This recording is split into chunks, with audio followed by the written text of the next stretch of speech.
here's a quick video showing you the some comments, suggestions, tips on effective use of slideshow presentational tools, things like PowerPoints, Keynotes, Google presentations, etc., and the use of visuals and the use of audio with quality communication in mind.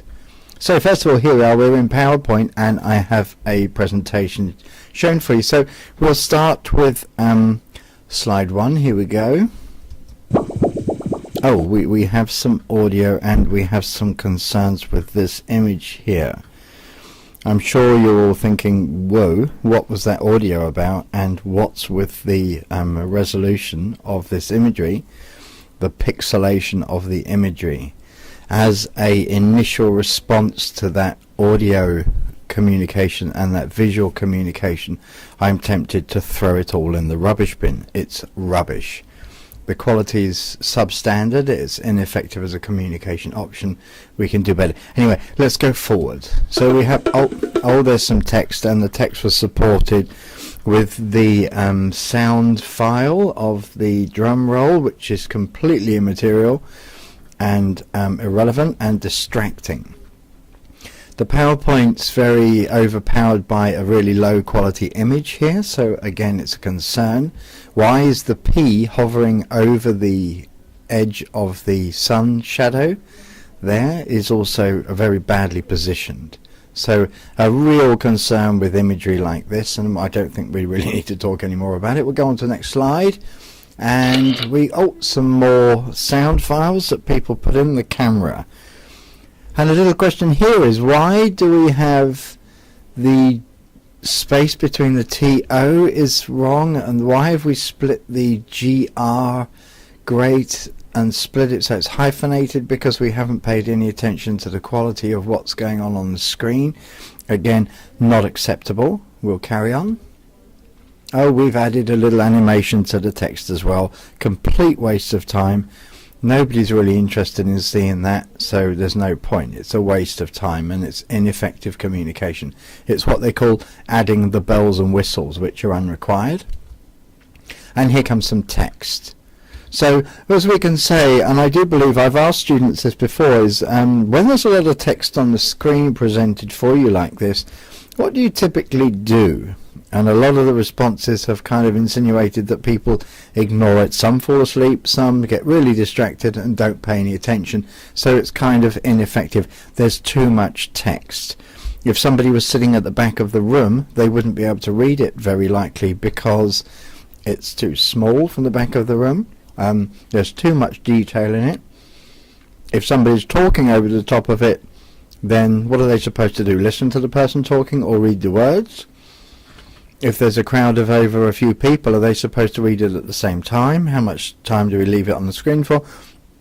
It's complicated and a bad use of a communication tool. We'll go forward. Some nice colour backgrounds. And what is that all about? Oh, and we've got the drums again. Oh dear. How best can we present our understanding? Do we need the colourful background? Is colour beneficial? Good questions, potentially yes. Here comes some colour. How many bullet points should we show at any one time? A good question. Should we have things of different colours? Because can I really see the blue against the green? Not quite so well. What happens if I change it again and then it all becomes red? Because I like colour, I want to use colour, but I've kind of overdone it. Let's go. Oh, wow. I've actually seen people at that change from the green background to the orange background almost sit back in their seats as like a shock reaction to this suddenly very bright screen. And again, we have loads of stuff on the screen. Too much to read, too much information. We're kind of out of control of controlling what people see and how much they see at a time. So let's put a stop to all this at this stage and say, so what would we suggest? First of all, the same information that was presented in the previous slide is presented in the following slides. So here we go again. First thing, no more than 7 words per line, no more than 7 lines per slide. Simple.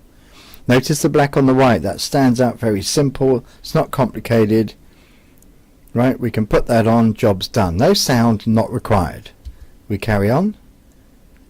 Have a theme. Use the same colour, use the same font, use the same sizes, use the same colours carefully, very intentionally, to think about it, to be reflective and critical on what you're doing as a communication. As you build it, have a think to yourself, if you're in the presentational space and you're at the back of it, would you be able to see what's being presented on the screen? Would it hold your attention, or is it dull and boring, in which case nobody's going to want to watch it? And again, the image quality. If we were to go into the shop today and try and buy a television screen or something like it, we would not be able to buy something that was not high definition. That means that the expectation, the visual ability for the screen to show quality is really, really, really, really high. So if we're going to be putting low quality imagery on the screen, why are we doing that? It shows a lack of care and ignorance, really. We have loads of imagery available through the internet, so there's no reason why we can't use imagery. If it's not yours, cite it, give respect to it. And we go forward. We don't need the screen, the transitions to be spinning around and shooting out to the left and the right, and every different slide has a different transition. At that point, things become really distracting and associated problem. Of course, sound is a very powerful tool to have. Music can make us dance, music can make us sad, all that business. So to use it, absolutely. But if you do use it, you need to use it very carefully. How does it interact with your intended message to an audience? You have to consider that very carefully. And then you need to balance any sounds that you're using with, let's say, a voice narration, or you need to be very conscious of what you're trying to develop as a communication use of media.